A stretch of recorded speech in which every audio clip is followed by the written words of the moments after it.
Okay, in the interest of time, and because I know if we go over in this session, we will be impinging on people's lunch, which no one wants. So we are going to move right along. I'm Liza Davis, a PhD student here at the Joukowsky Institute, and it is my pleasure to chair our second session of the day. This session, entitled Pedagogies, brings together two papers that each engage with how the discipline of archaeology has grappled with its colonialist legacy, and how we as educators can work to decolonize our discipline and reframe this relationship. Our first speaker is Stephen Collins-Elliot. He's associate professor and associate head of the Department of Classics at the University of Tennessee, Knoxville. He received his BA in Classics and Mathematics from the University of Kansas and a PhD in Classical Archaeology from Florida State University, during which time he received a Fulbright grant to Italy to work at the Ceremology Lab of the University of Siena. His work focuses on artifact assemblages and the broader economic, historical, and cultural questions on the rise of Rome over the longue durée, focusing on applied statistics and probability. He co-directs the project Gardens of the Hesperides, the rural archaeology of the Leucos Valley, which analyzes the impact of the Roman occupation on the rural economy around Lixus, the early city in northwestern Africa, through regional survey and targeted excavations of small rural sites. His paper is entitled The Sisyphean Bind of Romanization, Post-Colonial Approaches, Cultural Essentialism, and Grand Narratives in Roman Archaeology. Please join me in welcoming Stephen. Thank you. Thank you very much, Lisa. And can everyone hear me okay? And thanks also to Peter and the organizers here at the Joukowsky Institute for organizing this fantastic workshop. All right, so even though I do field work in North Africa, I'm ironically not going to be talking about North Africa pretty much at all, right? In the interest of talking about undergraduate pedagogy and what maybe we can feel are the essential artifacts, monuments, sites any U.S. undergraduate should have a familiarity with coming out of a Roman archaeology and art course. All right, so in the archaeology of the Roman Empire, there's probably no term as controversial and contested as Romanization. Critiqued for its representation of cultural change as a one-way process of assimilation or acculturation to a Roman identity, the topic remains a vibrant area of research. Concepts such as globalization, materialism, objects in motion, and cultural appropriation are some of the newest themes through which scholars have approached this topic of how Rome's empire impacted the Mediterranean. Attempts to challenge the established status quo in terms of summary narratives and historical explanations have achieved somewhat mixed results. Accessible, and by that term I mean accessible to U.S. undergraduate audiences, introductory level textbooks and resources on ancient Roman archaeology and art, at least those available in the U.S., right, frequently still promote a narrative built on the older colonialist model of Romanization, if they touch on themes of the empire and imperialism at all. So this narrative typically describes ancient Roman culture, art, architecture, artifact assemblages, just exported wholesale to the broader Mediterranean world. Alternatively, a textbook or a resource that attempts to teach the debate can give rise to certain problems in which the attempt to overcome the grand narrative of Romanization becomes a somewhat Sisyphean task. That is, by the very act of criticizing a colonial model of cultural change, its discourse is then perpetuated, since one cannot engage in its critiques without first having been taught it as a core default narrative. So in this workshop, I want to propose a way to escape this bind in the basic narratives that we use for our undergraduate students. So first, just a brief recapitulation on the Romanization debate, and I want to present it as a manifestation of a deeper and just as problematic set of meta-narratives on cultural identity, which describe the Mediterranean and the course of Mediterranean history as a landscape dominated by essentialized cultural groups, which have agency, interact, and influence one another. Then I want to move to outline some strategies to reframe a narrative for an undergraduate level audience, as simply as straightforward as possible, driven by functional interpretations. And then finally, I'll end with just a brief exercise on assessment of how our students are in fact kind of internalizing and learning these new perspectives. So just to start with a brief recapitulation of Romanization and give some definition to what may be called post-colonial approaches in Roman archaeology, right? This approach or set of approaches seeks to assess and recapture the lives and perspectives of people who suffered violence at the hands of some colonial power and the way in which the colonial power uses others to construct and define its own system of values. So decolonizing theorists typically cited include Edward Said's Orientalism and Fritz Fanon's Wretched of the Earth, as well as Homi Bhabha. But I'd also like to acknowledge the work of Samir Amin for taking a primarily economic approach to decolonization, as well as Linda Tuahai Smith's classic work and essays in the edited volume by Bruce Riff and Pratima Rao on cultural appropriation. I think also in conjunction with decolonizing approaches, one should bring in studies of authoritarianism and participation in larger systems of oppression, for which the Polish intellectual Czesław Miłosz is a classic text.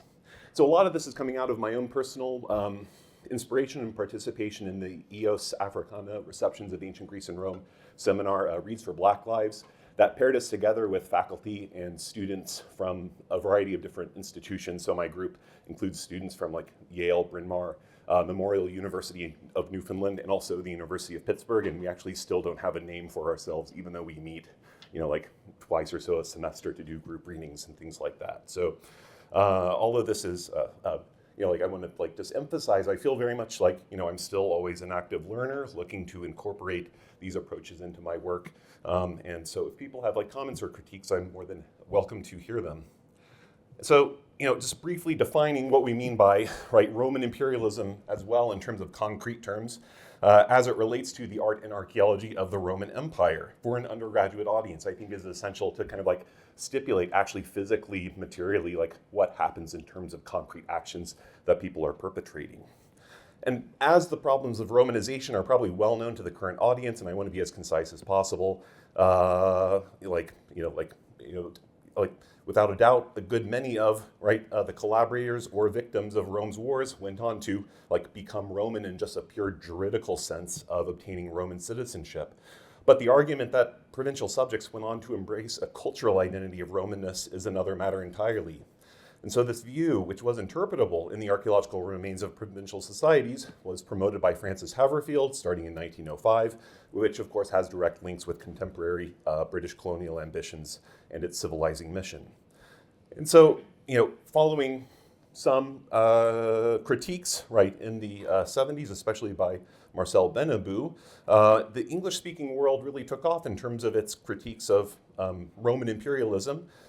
David Mattingly, Jane Webster, Nicola Terranato, Peter Van Domelen, Richard Hingley, and many, many others in the late 90s and early 2000s published, the well-known bibliography on Romanization.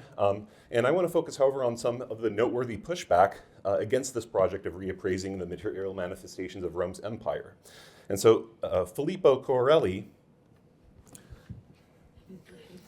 rejoined in his preface to Simone Sisani's 2007 study of Romanization in Umbria, the Phenomenologia della Conquista, where he says that Romanization is not a hypothesis, it is a fact.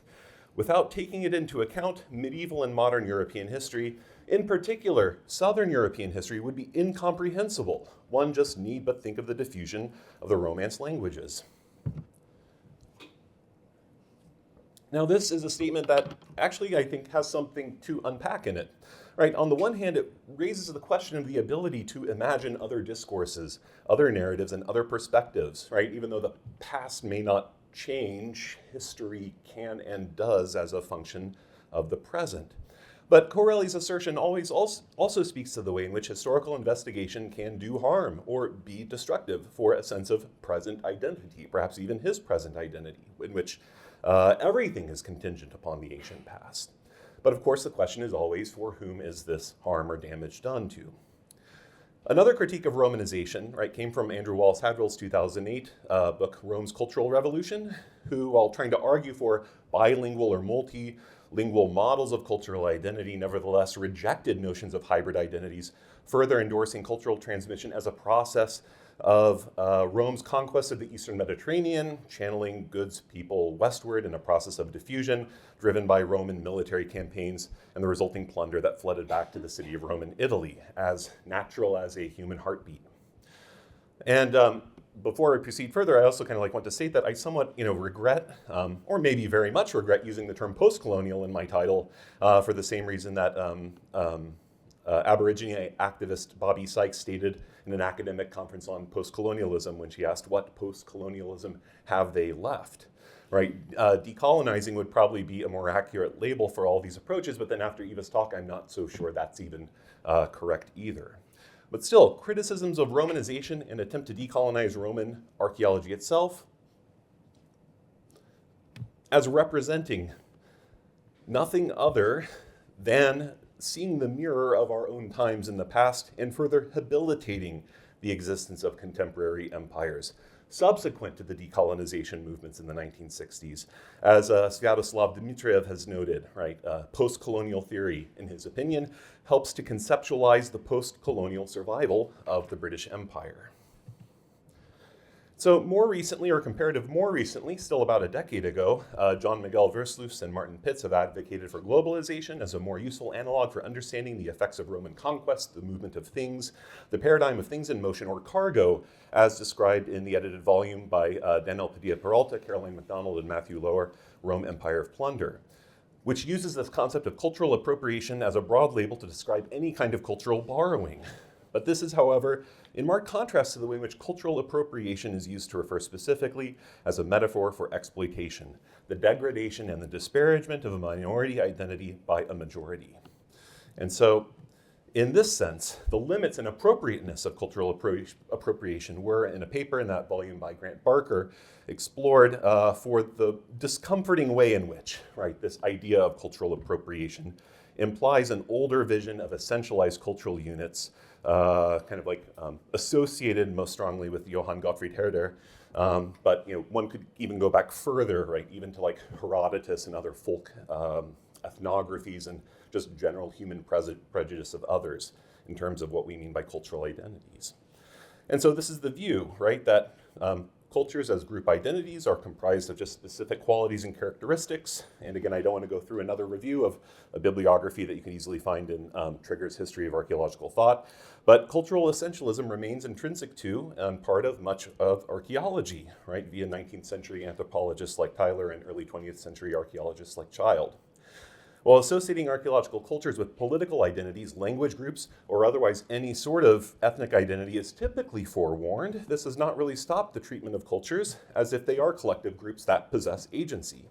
Massimo Pallottino's earliest history of Italy provides one such canonical example, in which the central Mediterranean is carved up into spheres of influence, with directional arrows showing the way in which Etruscan, Greek, and Carthaginian, I mean the only one of these cultural groups that is actually a polity, were splitting the Mediterranean up.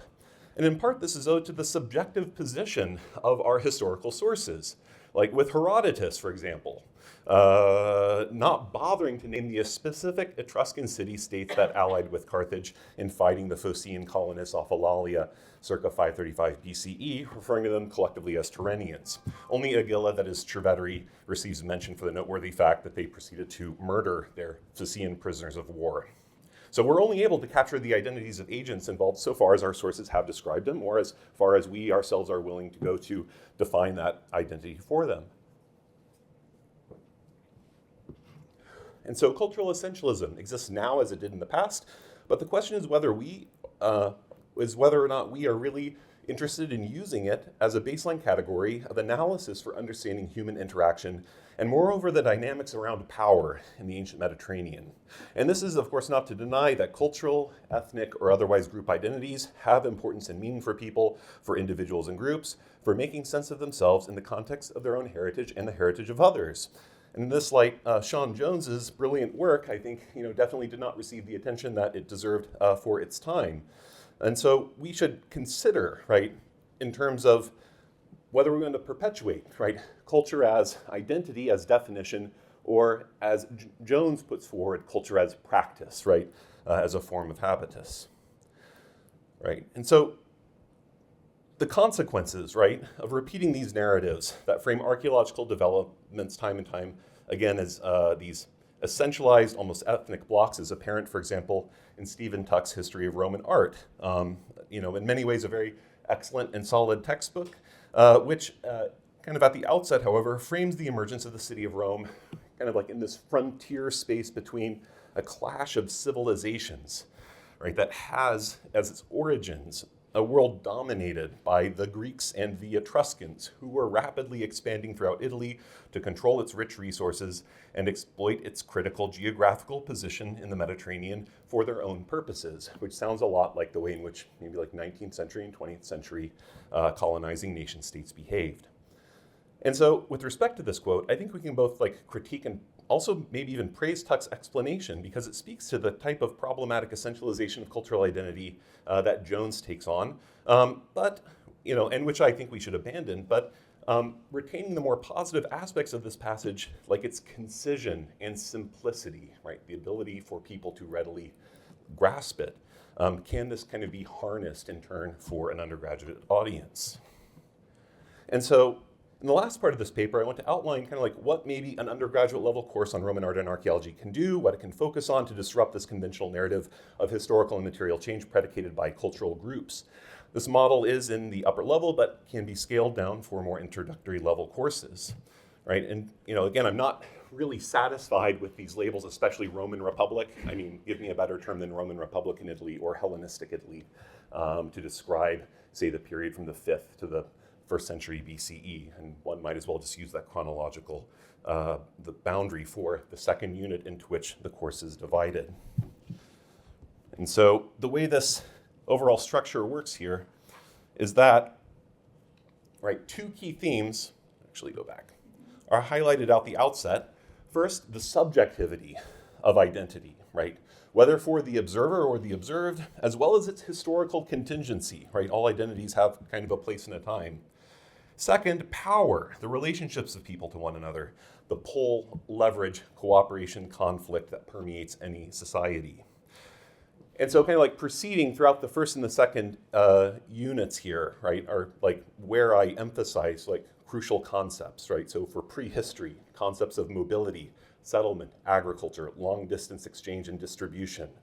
Then in the early Iron Age, urbanization, social stratification, gender differentiation, craft specialization, colonization as they become apparent in the archaeological record, as well as literacy, right? In the Archaic period, domestic space, public architecture, political culture and state formation, monumentalization of sanctuaries. And so these key concepts kind of continue to be returned to throughout the remaining 4 units with students brought back to identify kind of like what is like the noise in the Mediterranean, right? What are kind of like the deep ongoing connections that exist and what might in fact be notable or strange or noteworthy. And so the emphasis then is put on practice and activity, treating really style and technique as subordinate to action.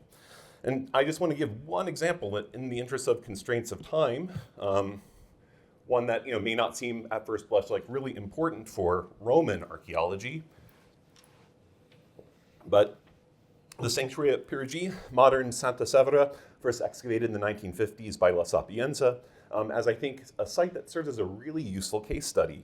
In particular, the gold dedicatory tablets, being a bilingual text in Etruscan and Phoenician, used to introduce the subjective nature of identity, right? The agent of the construction of this building, the temple of Astarte, Tiberiae Velianas, is described as king over Caire for a Phoenician-speaking audience, but lord of the people for an Etruscan-speaking audience, right? Omitting the endonym of the place, right? For people who already know what community they are a part of. The identity of the deity in question is further used to highlight the subjective synthetic nature of Mediterranean polytheistic religions, right?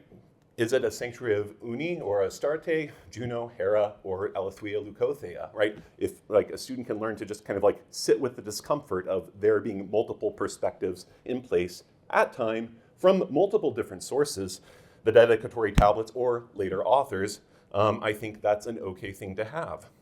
And so finally, students are asked to explain the motivation, right, the action behind sanctuary construction and monumentalization as expressed by the texts of the tablets themselves, to consider the way in which figures of power used relationships with deities as a means of legitimizing their rule, which was by no means unique to Central Italy, right? Connecting monarchical and tyrannical systems of government with one another across the Mediterranean also implicates, the popularity of figures like Melkart from Tyre or Heracles in the Archaic period, and the close connection of this divine figure with cross-cultural resonances, in the Aegean as well. Not just here, for example, at Pedagogy or in Rome with the apotheosis of Heracles represented in the terracotta acroteria, but also in the fact that Athens seems to make a pretty big deal about Heracles as well. Pisistratus also in the 6th century BCE, and it's John Borden who proposed this connection. And so the core concept of syncretic, connected, hybrid Mediterranean culture, And the implication of Rome within that culture is highlighted at the beginning, but the focus is likewise placed on function and the purpose of how one can successfully monopolize power as a monarch, king, tyrant, whatever the case of the title may be. And so calling attention to the general problem of the distribution of power and its potential abuse in and across communities, and the way in which almost like ethnic identity, at least according to Carmine Ampolo, might have little to no importance with who holds the reign of power in a community in central Italy, is also stressed in the course. And so proceeding through the second unit, which covers the emergence of more cooperative oligarchic forms of power sharing in Roman and other central Italian societies, the unit on the Augustan Revolution then returns to like the pragmatics of monarchy. At least the significance of the onset of the 30s BCE was not lost on the ancient authors like Appian, who primes his reader with the ominous warning of an Etruscan soothsayer who suffocates himself after pronouncing his interpretation of a string of bad omens in 43 BCE that the time of archaic rule of kings has returned. And so again, the core narrative of the unit is functional, right? To be explored at all levels of society. Insofar as an authoritarian regime like that of Augustus comes about, people in all different statuses, genders, positions, classes of life, right, have some part in this. And so at the top of it, right, one can find themselves, right, as the sole ruler of an empire. In the wake of experiencing another such sole ruler's assassination, how does one balance their choices and expectations, right, of the society around them? How do cultural institutions, in particular religious institutions, become reshaped as a result of those decisions? What precedents are used in terms of the art and the stylistic component of the class? Right, how do things like classicism and archaism serve the interests of maintaining a monarch's position? And the local, right, should always be stressed. So students are asked to consider the totality of the social spectrum and to reflect on the way in which, right, any one person, right, could and did buy into authoritarian regimes, utilizing similar strategies and themes that monarch themselves used. All right, and so, right, even students can reflect back on the archaic period, the relevance, say, of the association of the god Heracles, right, and what might be seen as, right, some kind of deep, continuous thread that, not only exists, and I never like the idea of something being timeless here, but, it exists, right, as this archaic throwback, but even also something that speaks to immediate local present circumstances, like the scene of the apotheosis of Heracles in the Hall of the Augustales in Herculaneum. And so in some, the course is kind of asked, what role does the material world play in fostering the appearance of stability and permanence when the reality may be anything but stable, right? Not as things themselves with agency, but as the product of people, all of whom have their own agendas, choices, strategies in play. And so having focused the previous unit on the syncretic, multicultural, multipolar world of the Mediterranean prior to the 2nd century BCE, the construction of a well-defined, articulated political culture concomitant with its own style is highlighted, not for its artificiality, since all cultures are artificial, but rather for its intentionality, its expression of a particular form of identity generated by someone or some group. But to confuse the Roman culture of Augustus with Roman culture more broadly is to confuse one person's version of a natural culture with culture as practice.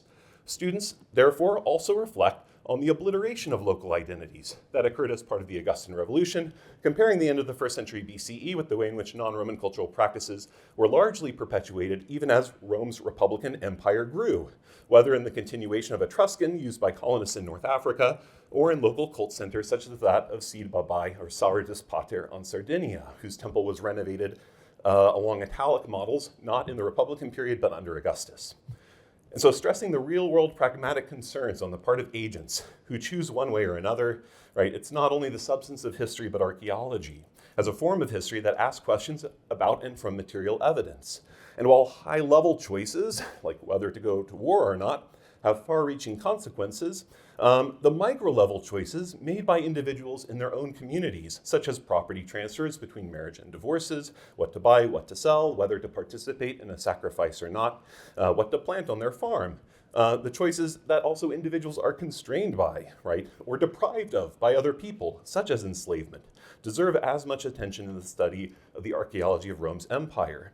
And so alongside the delivery of this core narrative, specific seminar days are given over to these key topics for students to discuss.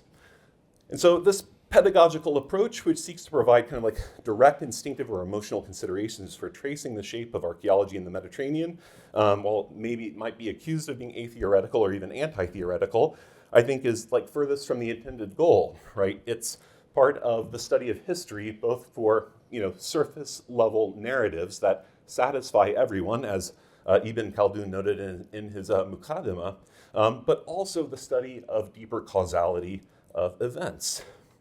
And so finally, I just want to turn briefly to one way in which students can be assessed for how they are kind of like internalizing and being shaped by this new approach.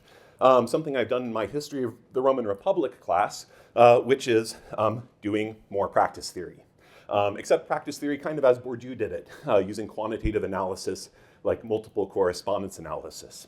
Only instead of surveying 1960s France in terms of its lifestyle habits, we're surveying the class in terms of its intellectual choices that it has to make, right? Provoked, at least in my Roman Republic class, along the theme of justice and victory, right? And moral consequence for certain developments throughout Roman history, such that students are put in the position of anyone in antiquity to decide, right? For example, was Camillus fairly or unfairly exiled?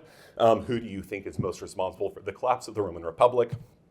And we can produce a multivariate map, right, showing the associations, right? So not just some kind of like marketing analysis of who's buying what product and what, I don't know, like colors they like. So they're going to select orange drapes versus purple drapes on Amazon.com or something like that. But we can see that people, for example, who, right, feel that Rome's early empire in the 4th century BCE was motivated by positive incentives extended to Italians, were also more likely to read into Livy notions of underlying justice at work. And so I'm currently developing, right, questions for the Roman archaeology course that I teach, right, that center along these prior lines of Romanization and the interpretation of like the benefits of Roman imperial rule, to see how many students maybe will go for other answers. And these essay questions are 200 words maximum. I mean, the average essay length in like the early 20th century was like 110 words.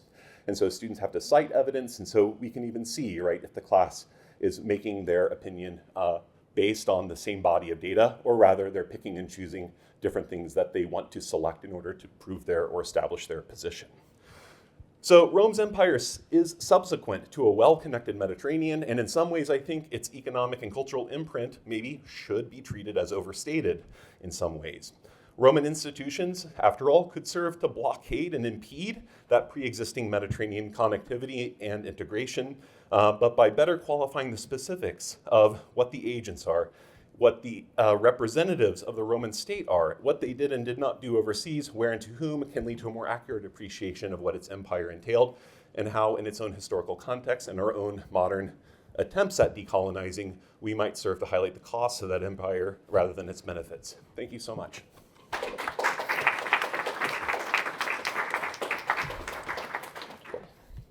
could hand off the microphone. Great. Thank you.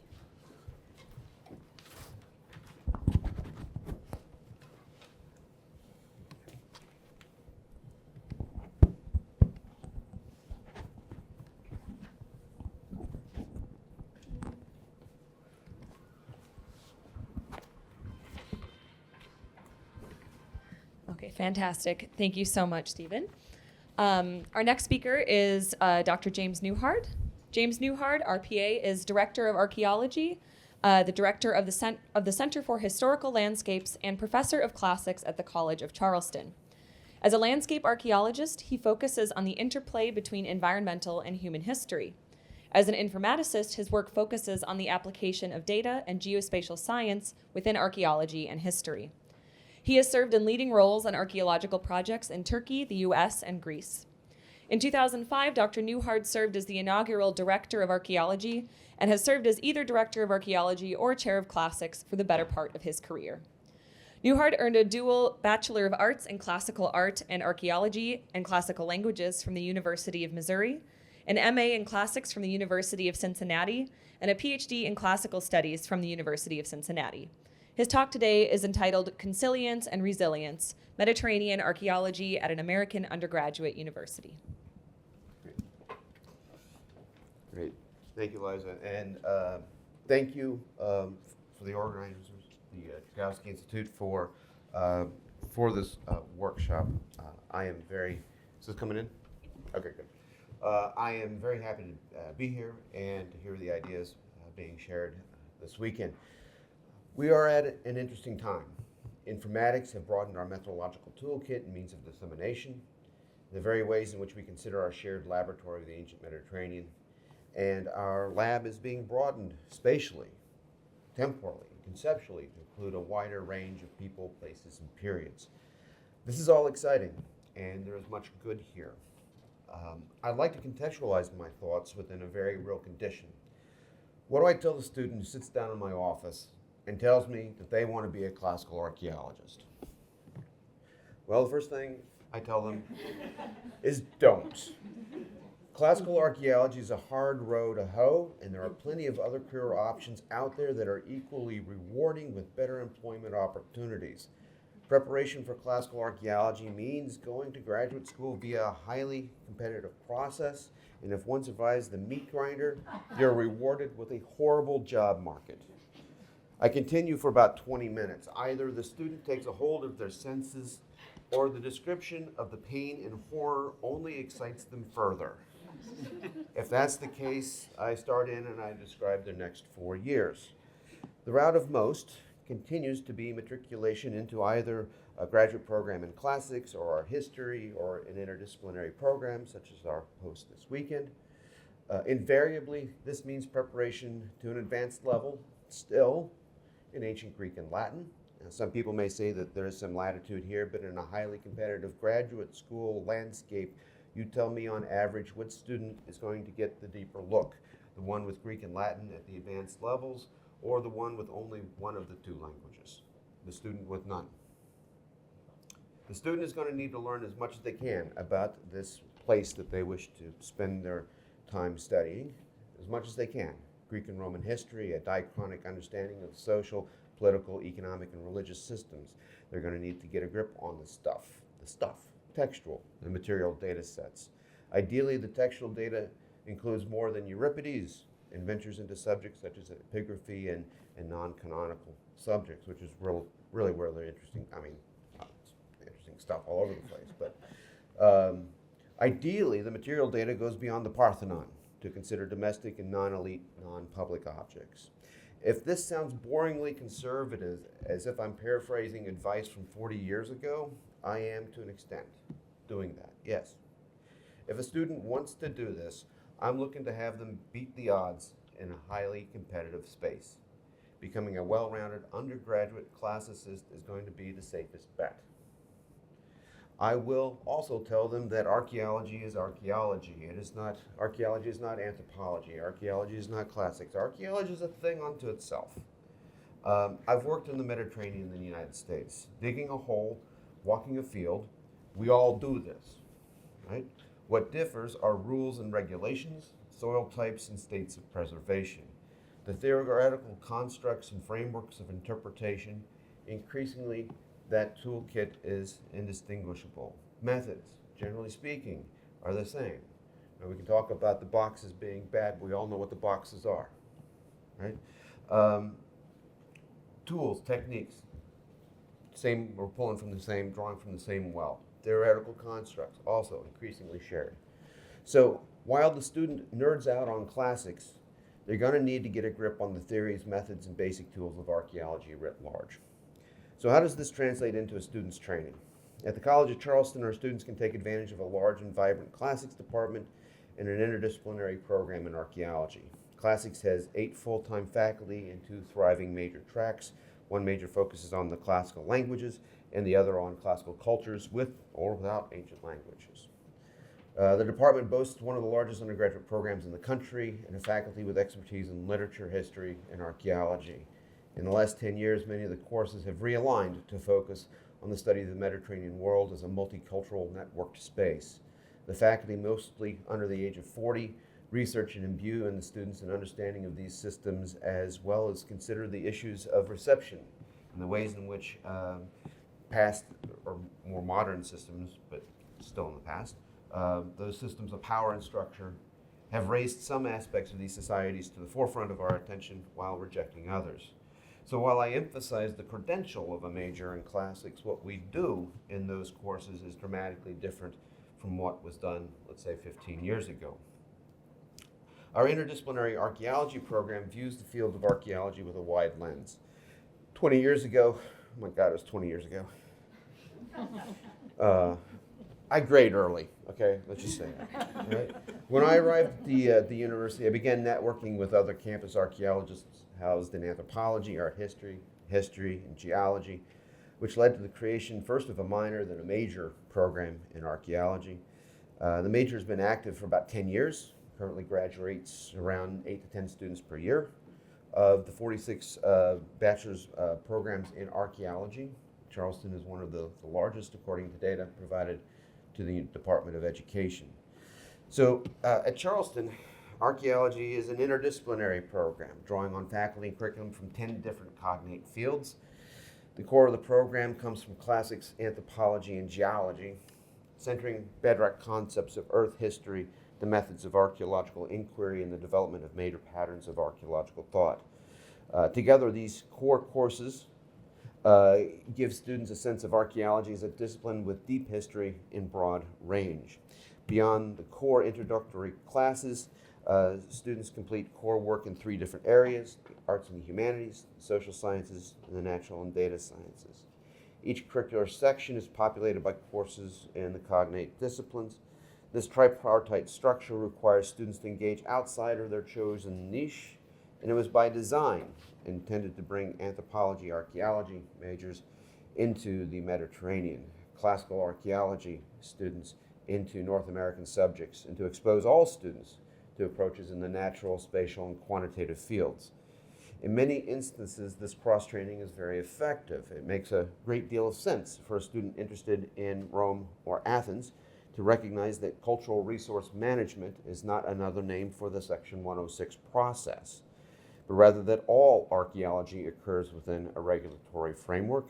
All archaeology requires the work of identifying and engaging with multiple stakeholder communities. There are also times when this cross-training can be challenging. Archaeologists with a cognate major in geology or anthropology might be drawn to a class on Mediterranean landscapes, but probably will need additional support in understanding the sources and history that are already somewhat familiar to students of classics. Many students are surprised across the board to realize that archaeology requires math. That's a shocker. They thought they were going to get away with it. Nope, sorry guys. All archaeology majors are required to double major in a cognate: anthropology, art history, biology, chemistry, classics, historic preservation, history, geology, environmental sciences. Since the archaeology program is methods, theory, and applications oriented, students benefit from a grounding in a discipline that deepens their understanding of a related discipline. The practical matter is that there are few archaeology graduate programs in existence. Most archaeologists with advanced degrees matriculate into a program in a cognate discipline.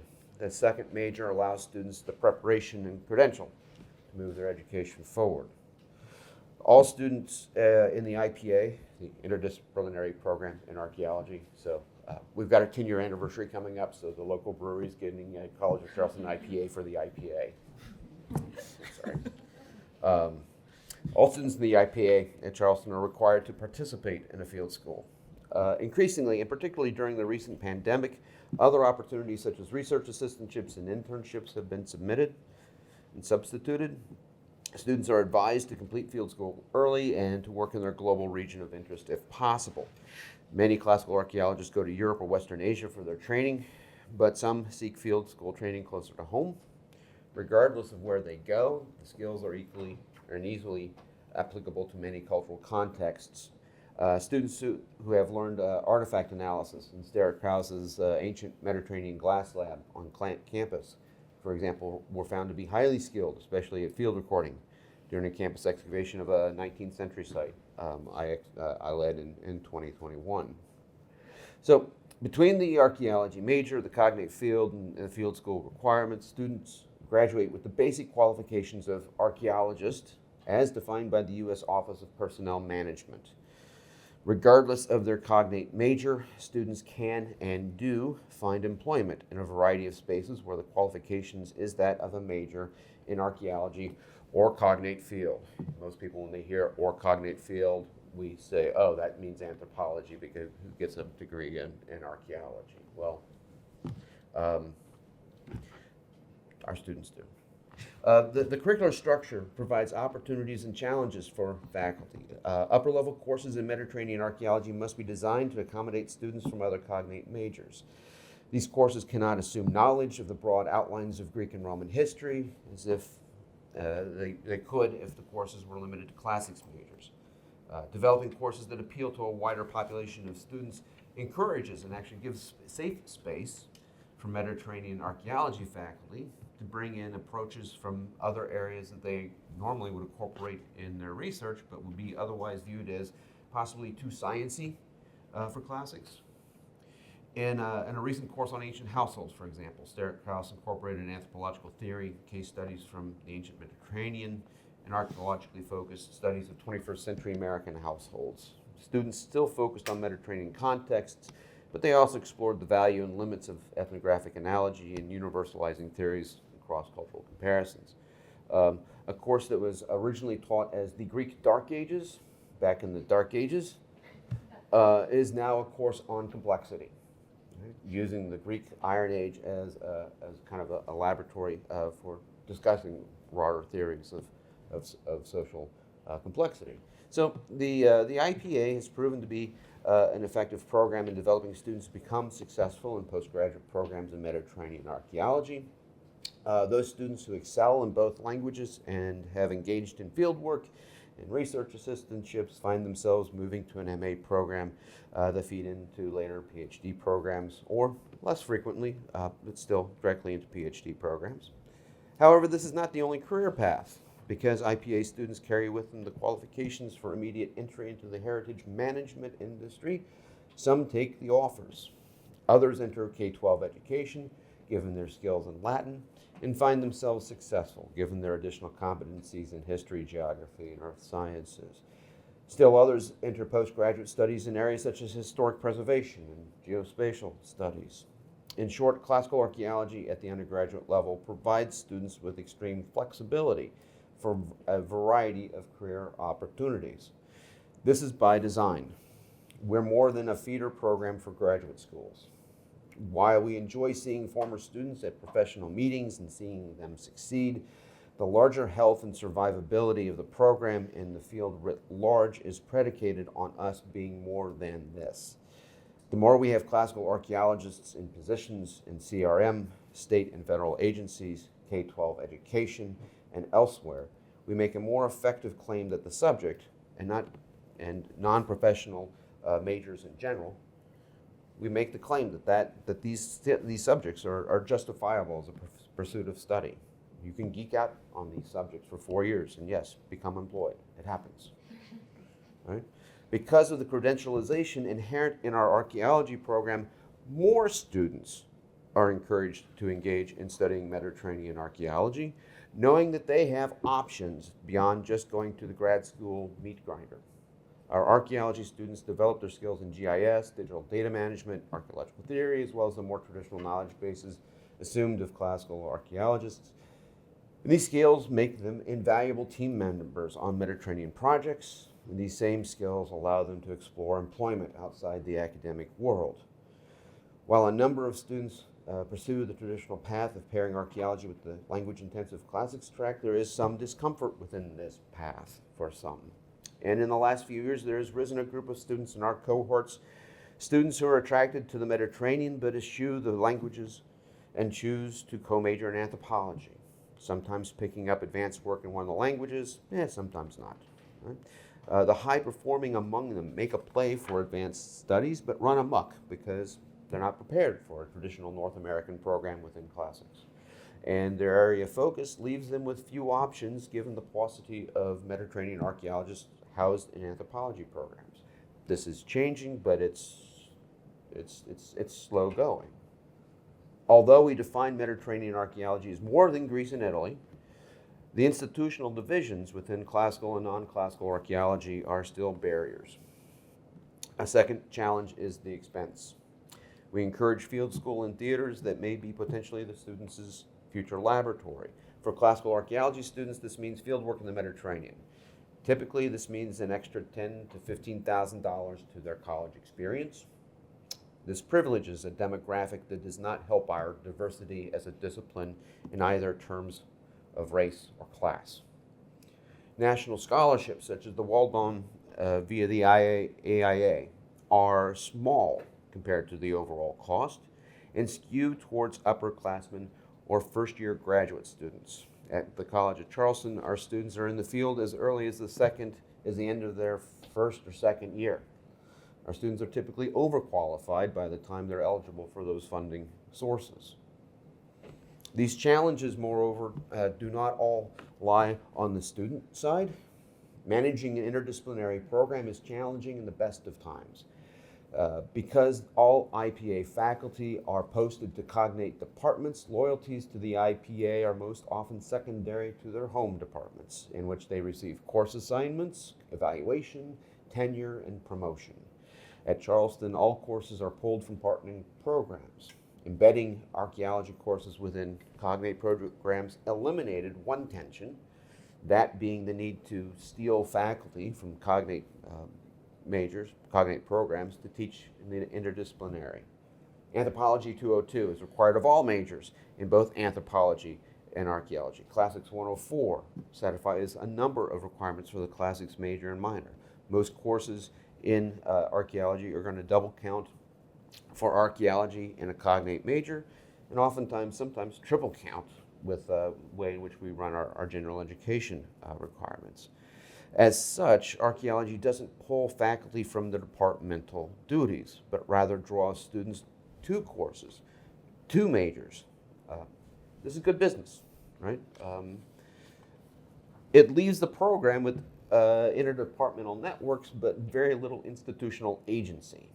We can remind chairs of cognate programs about the IPA's needs during course scheduling if they respond to my emails and phone calls, but we cannot ensure that courses that meet IPA requirements are always staffed in a logical rotation. Often the curricular needs of the home department take precedence and leave archaeology students with few choices. Given the success of the program, this lack of agency is actually coming to the forefront, given that scheduling difficulties affect not one or two students these days, but sometimes 5, 10, sometimes even 20. Conversations about the nature of archaeological training can also reveal conflicting priorities among faculty trained in different disciplines, and these differing priorities loom large as we contemplate updating our curriculum. There are differences of opinion on the role of traditional versus digital methods of recording and analyzing data, and what are the critical skills that are most important to teach students within the finite times we have with them. Turf wars can emerge over certain areas of the curriculum. Classics shares the arts and humanities electives with art history, and historic preservation, but the social sciences elective category includes only anthropology. This division doesn't always make sense from the perspective of course content. There's nothing inherently classical about a course in landscape archaeology, social complexity, or ancient technology. Each of these classes, we use Mediterranean data, but all of them refer to theories and approaches and perspectives from the discipline of archaeology writ large and are applicable across multiple cultural contexts. It took years of patience and a significant personal shakeup, or personnel shakeup, not a personal shakeup, personnel. Before Mediterranean archaeologists housed in classics were given the chance to teach art history's introduction to Roman art. And this relationship's future is tenuous at best. Anthropology begrudgingly allows Mediterranean archaeologists to supervise their majors in tutorials and research assistantships, but their curriculum remains closed to coursework that doesn't carry the ANTH prefix. We've not yet been able to convince the geology department that an archaeologist who has spent years researching and publishing in geospatial science could help them meet student demand by teaching an introductory archaeological GIS course that could satisfy their advanced GIS prerequisites. These interfaces are typically not with contributing members of the archaeology program. We get along fine. Rather, this difficulty results largely from other faculty in the cognate departments who distrust faculty credentialed outside their own field. So in contextualizing our experiences at Charleston to one of the wider themes of this meeting, that of the place of classical archaeology within larger academic frameworks, it's difficult to place specific conditions into a broader trends, but I go back to the student sitting in my office. As a classical archaeologist, you will find yourself as being neither fish nor fowl. In an American context, you straddle between many worlds: classics, anthropology, geology, art history, and others. You're going to be conversant in these languages, fluent in several. You will nonetheless be viewed as having a thick accent wherever you go. Embrace the void. It is in the intersections of normality from whence emerges the new paradigm. So embrace the space. Despite the work of many to establish interdisciplinary programs in archaeology or classical archaeology, we find ourselves in ways limited by the underlying structures of parent programs. It's a cycle of self-fulfillment, and it has shown remarkable resilience. Graduate program teaches the scholar who gets the job based on the needs of the hiring department. Hint, they don't care about your work in photogrammetry. They have 8 sections of Latin or need a really dynamic myth lecture. That program is going to train future graduate students, and they're going to design a curriculum that will best yield acceptance to graduate programs. That's how we get our sense of feeling of self-worth. The graduate program then trains and provides opportunities to the student to secure the best chance for an academic job, right? So who's going to blink? We all know, don't we, that worldwide, most archaeology jobs don't look like ours, right? So why is Alt-Ac the alternative? We're the weirdos, right? Our strategy has been to improve, at Charleston, has been to improve that which we can, realizing that changes to structures happen when they no longer make sense. To that end, interdisciplinary programs are effective to lay over traditional systems, right? So here we can see my ideal components for a classical archaeologist, and I'll be frank and honest, is like I did not put a lot of thought into this, okay? This was just like going on the coffee, right? And what I see is actually delivering from the perspective of classics, right? With the overlay of an archaeology program, we get closer, possibly, of meeting our goals of putting these folks into good stead. The overlay provides faculty the ability and permission to bring their research and collaborations more fully into fruition and to expose those ideas to the rising generation, thereby providing them with the essential tools for surviving the current conditions while at the same time preparing them for the revolution that is to come. So again, thank you very much to the organizers of the Joukowsky Institute and my colleagues and students at Charleston who I've just, I hope they let me back home.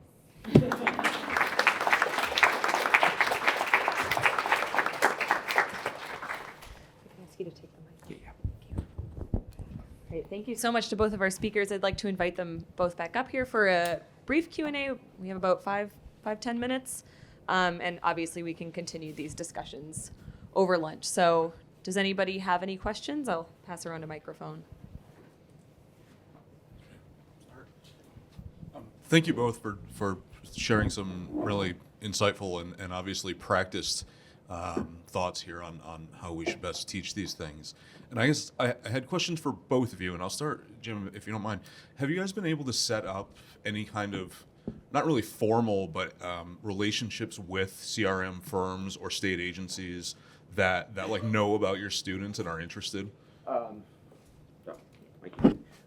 Yeah, actually, especially since that CRM is going through a growth spurt right now. So we've got developing talks with local cultural resource management firms about internships, paid internships, actually for our students. We've got a strong relationship with, in Charleston, there's 4 or 5 different state parks, and so students have been interning in those spaces for before the time I was there. So we have a good, strong public-private partnerships with our friends and colleagues in those fields.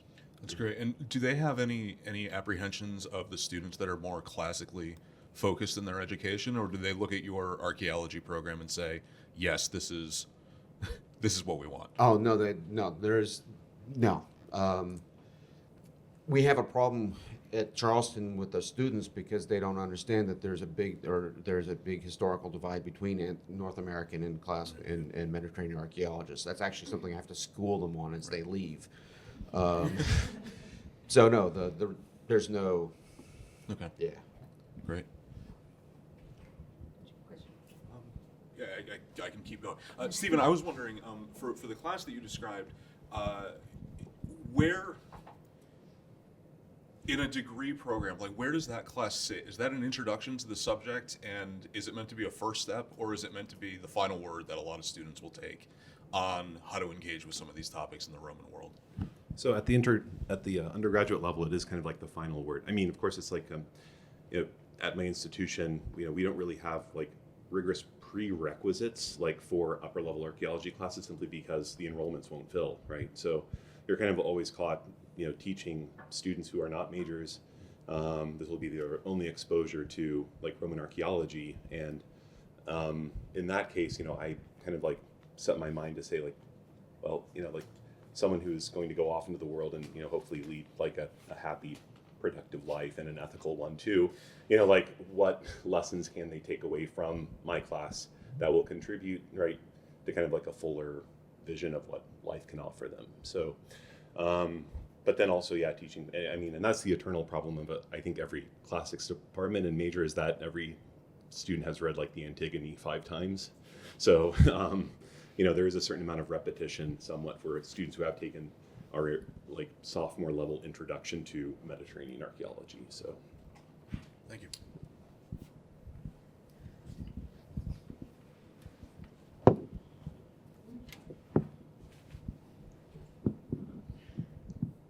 Yeah, thanks. Those were both really interesting talks, and I'm wondering about. I think it's really like inspiring that you've built out these relationships with like CRM firms and the state archaeological offices, and are thinking about sort of Rome, not from the sort of like center periphery issue in the same way, but it is the fact that like as mentioned that like you're able to do that when you already have a classics department, right? And so if there are students who want to do this or start thinking about areas that wouldn't fall within the remit of a classics department, so West Asia, North Africa, Egypt, really, or the Iberian Peninsula that might not have someone in the classics department. Do you see any potential? Is this something that we should be thinking about across institutions, to ones that do have Egyptologists or Near Eastern archaeologists, or departments of those things, that we can sort of think more broadly beyond even our own institutions to be able to make those kind of educational foundations possible? Sorry, if that makes sense. Go first, or I suppose, like, I mean, like in many ways, like you're kind of like, like no one asks to be born into a sort of sense that you find yourself in a classics department and that classics department exists, or you find yourself in a department of classics and Near Eastern studies, or you find yourself in a department of world languages, and so like the the academic structures like don't map out onto like the disciplinary units, right? So in some ways, like there are advantages and disadvantages to either model. I'm very sympathetic to like Joe Quinn's thoughts about just like having a department of ancientry, right? Kind of like going back to like pre-Enlightenment integration of, say, like the study of the Near East with the study of Greece and Rome and the rest of the Mediterranean. But, and this is also kind of like the cost benefit of specialization, right? As knowledge progresses and builds, and the body of the bibliography grows, right? It becomes unmanageable, and people kind of have to compartmentalize. So I don't know if that answers your question, but I just think that there are other ways even to reach across academic units to build interdisciplinary programs or faculty seminars, that kind of thing. Jen? Yeah, I mean, one of the things that we focus on at Charleston is to remind ourselves that archaeology, the program in archaeology is largely methodological. We're working on techniques and tools and approaches. And so we can, therefore, welcome in people from East Asia, West Asian areas. We've got 2 Egyptologists right now at our institution. One's in art history, the other one's in history. So if we're keeping the archaeology kind of on this tools level, that enables the development of other types of approaches to kind of flourish. So classics can go ahead and go off and decolonize itself, right? And the issues that we're starting to work with and struggle with is, it's that course in complexity is not what I would not teach that course any differently if I was in an anthropology department. So what are we doing with these three little buckets? We need to reframe the buckets, and that's going to be our big discussion in the next couple of years. Is what are the cross-pollinating things and distributions that our students need to get, and that's when the turf war starts flying, because anthropology is not going to want to give up that category unto itself. Never mind the fact that we have a lot of folks over in the historic preservation department doing some things on North American soil. So this is where we start sharpening our antlers. Great. Yeah, we probably have time for one more brief question. Thanks for both of the papers. My question is more for Jim, or a comment and then a question. So the comment is that at Colorado anyway, and I think we're not alone, there's a tendency for many departments to be much more presentist in their focus. Art history tends to be much more presentist now than it was when we started. History is much more presentist now than when we started. And a part of me worries that being in a classics department at CU, that we're kind of we're going to end up being the only ones or one of the few departments interested in pre-modernity, and that's a problem when it comes to interdepartmental work, it seems to me. So that's the comment. The question is, I keep plotting to do something similar to what you've talked about, Jim, at CU, and the thing that always I can't think of a way around is, how do I avoid the turf war, the zero-sum fight over major numbers? So we can require archaeology majors to double major in something else, but that doesn't solve anthropology's problem, which is that they might double major in archaeology and chemistry, and they're going to lose majors that way, right? A student who wants to double major in archaeology and chemistry will do anthro and chemistry at the moment, and if they have an option to do archaeology, they might do archaeology, and then we're sapping majors from anthro, let's say. And I don't know how to so there's a kind of very practical question about how do you get around that kind of problem? Yeah, I think that's, I've not polled my anthropology colleagues, but I'm sure that's a concern as the numbers of historic preservation majors rise and anthropology takes a little dip.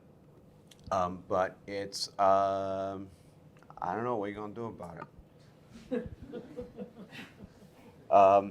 The one thing that we do the thing that raises everybody's boats is that, because we have classic students who have to take intermediate advanced anthropology courses that relate to archaeology, that 200 or 300 level course that had 12-ish students now has 15, 16. You want to really push into a second section of GIS, we're going to be putting 10 students a semester into that space. So you're going to, we can't help on the major numbers, but the other big number that the departments like are the enrollments. And so we get a little yin and yang on that. And because they might lose some anthropology majors, but they're going to get people who are going to eventually find out that, oh, I'm almost to a minor in anthropology. I just had a conversation last week, and it's like, dude, you've like done all this stuff.